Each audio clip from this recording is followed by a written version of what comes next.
Hello. Welcome to day 4. How are you guys doing today? I know in several areas or where some of our clients are and friends, the weather has been different than the normal. So, but hang in there. It's temporary. You'll get back your sunny uh, weather, whether you're in the South Florida, you're not accustomed, or even North Florida, I hear is worse than ever. But good thing, like I always say, we're here 6 feet under instead of 6 feet over instead of 6 feet under. So I'm so excited that you're here with me today in this series that we've had for this week. We've been talking about seed time, where you plant your seeds, for your future. Progression time, where you nurture the growth. Be patient about the seeds that you've planted, like a farmer. And now we reach to the exciting part, day 4, harvest time. Let's talk about enjoying and maximizing the rewards of your hard work. Now, let's see if we can get through this. I'm going to try to make it short. The sinuses are trying to fight, but I'm fighting them back. Like we always say, we're getting rid of. So if I sneeze, I can't control it. But let's get through it without any interruption. Well, first of all, let's define what's harvest time. A lot of us, not only because of our background, but, we know. And if the internet is not cooperating, I will make it cooperate. Well, harvest time is the phase where where your efforts pay off. It's when you see the fruits of your labor. You've been patient, your planning, consistency has now come to fruition. So let's relate that to finances. For example, you have started that emergency funds account and you reach your goal. That's your harvest. Or you have decided that you're going to pay off this one credit card while you're paying off the others. You're going to finish this one target account, which we've talked about. So I'm not going to go into that today, but that's another harvest.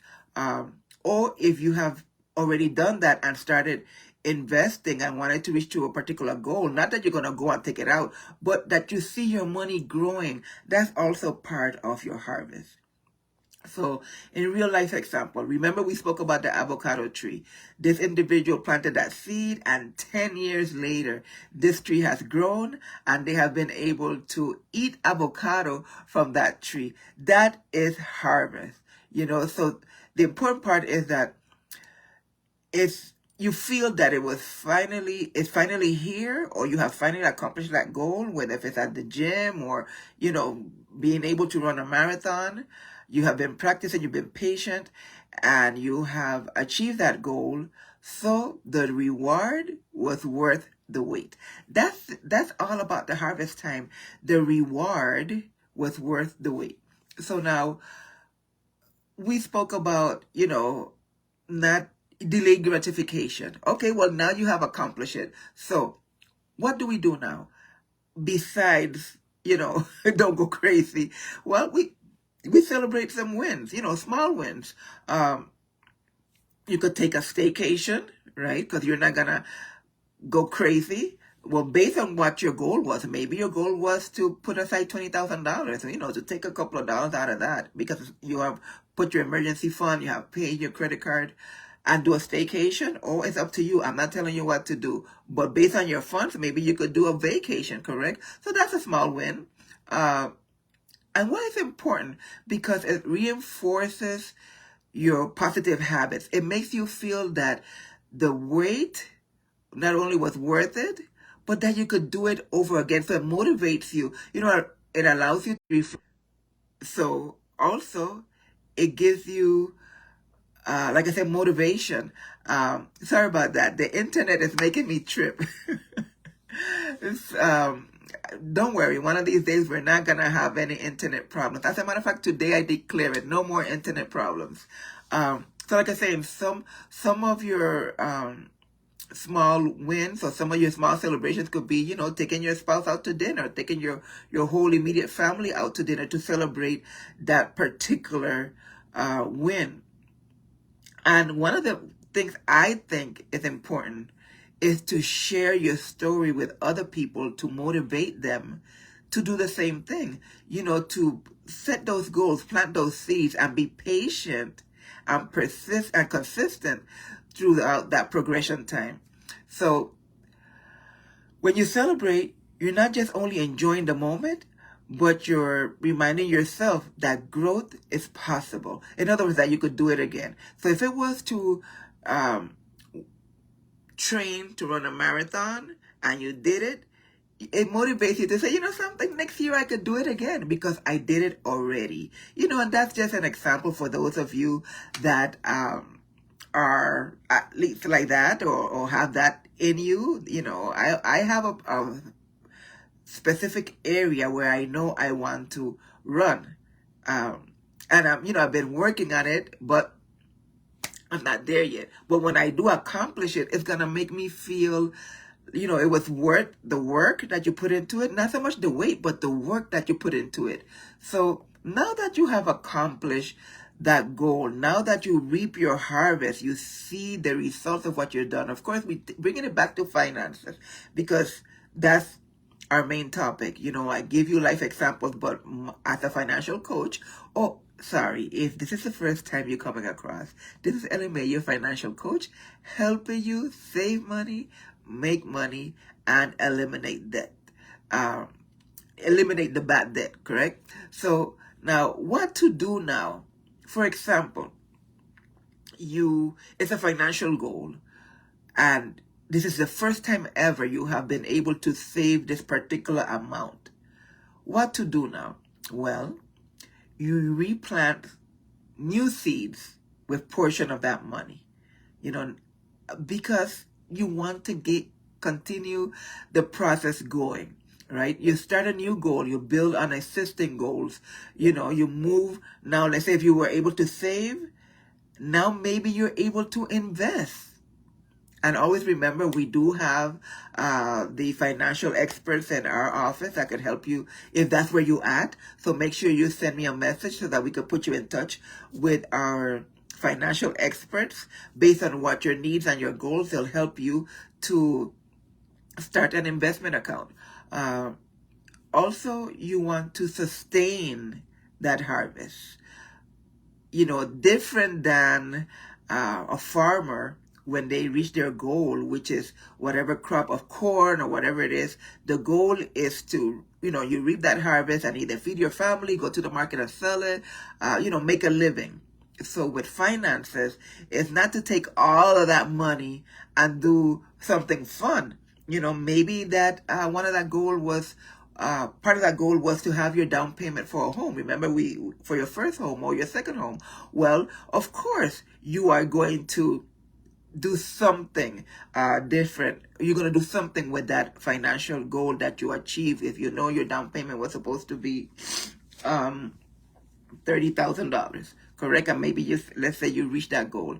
So staying disciplined is the most important part because it's going to avoid setbacks. Listen, I've been there. I'm not speaking about something that somebody told me. I've been there. You pay off your credit card and you're so excited. And instead of staying disciplined and use it when you can, when you could afford something so that you could pay it off the next month, no, you get back into this. So I tell you, it's very important to be disciplined. Sorry about that. So think of your harvest as a new foundation to build on, not just the finish line. Again, financial goals are different than real life goals. If your goal was to run that marathon or to build muscle or to lose weight, you don't want to mess up all that hard work. You don't want to say, well, okay, that's it. I lost the weight. Now I could go back to my bad habits. So the same thing with the financial goals. You want to stay committed because you are patient. You were consistent through all that progression time. So now it should be way easier to continue. Another thing you could do is even set bigger goals. So let's say your goal was to run 2 miles You have accomplished it. You're good at it. You're a master. Okay, well, let's build on it. So now let's start working on 3 miles. And that's just, examples. I mean, there's so many examples that I could give you. But when it comes to finances, if it was for your emergency fund to have 3 months worth of your living expenses in case of an emergency, i.e. you lose your job, you have an illness, emergency in the family, and you can't work because you have to take care of somebody, and you have 3 months worth of your living expenses put aside, that's what an emergency fund's supposed to be.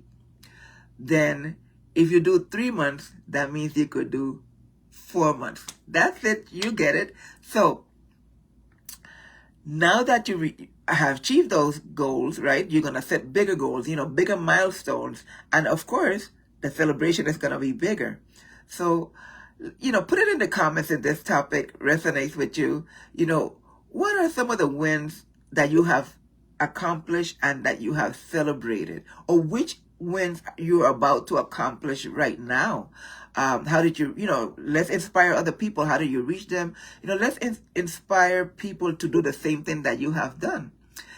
Now, if you have, I want you to reflect on how you are going to start over or build on that particular goal. Again, if this resonates with you, put a 7 in the comments. My link is on this live, so anytime you're watching the link for you to book a consultation, complimentary, confidential consultation for your financial needs analysis. So for your financial goals, we could start a plan. Just like the phone company and the cable company and all of those companies, they got a plan for you based on your budget. Well, you could also have a financial goal based on your budget. Don't get worried, don't get frustrated that maybe, you don't have $2,500 to start. Trust me, you do not need $2,500 to start. Because when I started my retirement plan with $50. And of course, you build on it and you increase it as you go, on your monthly goal. But the thing is to start. Whether if it's your retirement plan, your emergency fund, your college education for your kids, your vacation for next year. Maybe your vacation for the end of this year or mid-year. Everything is possible. But what we said yesterday, the best time to start a goal was 20 years ago. The second best time is to start now. So yeah, let me know what you think about this topic about the harvest time. I'm so excited because tomorrow we're going to talk about another great topic. Of course, it's a week-long mini-series, and I'm excited that you have been here with me this whole week.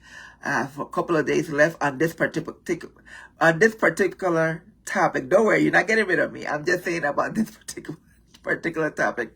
Tomorrow we're going to discuss how to share these principles and how to help our family build generational wealth, or how to help them having these same habits of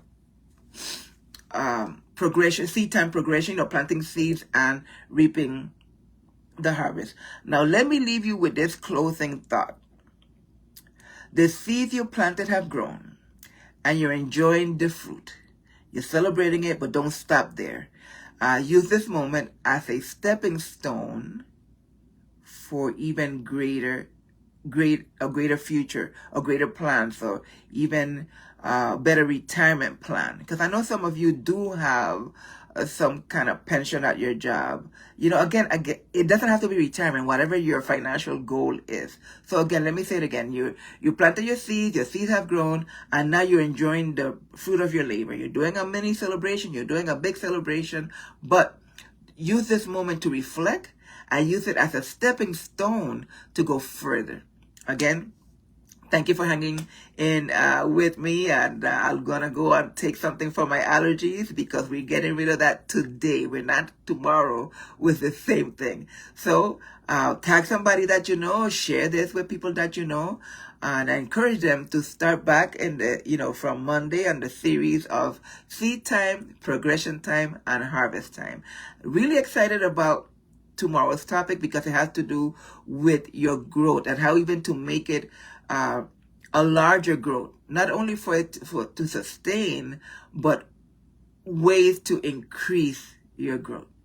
So again, Ellie Mae here, your financial coach, helping you save money, make money, and get out of debt. Bye for now. See you tomorrow.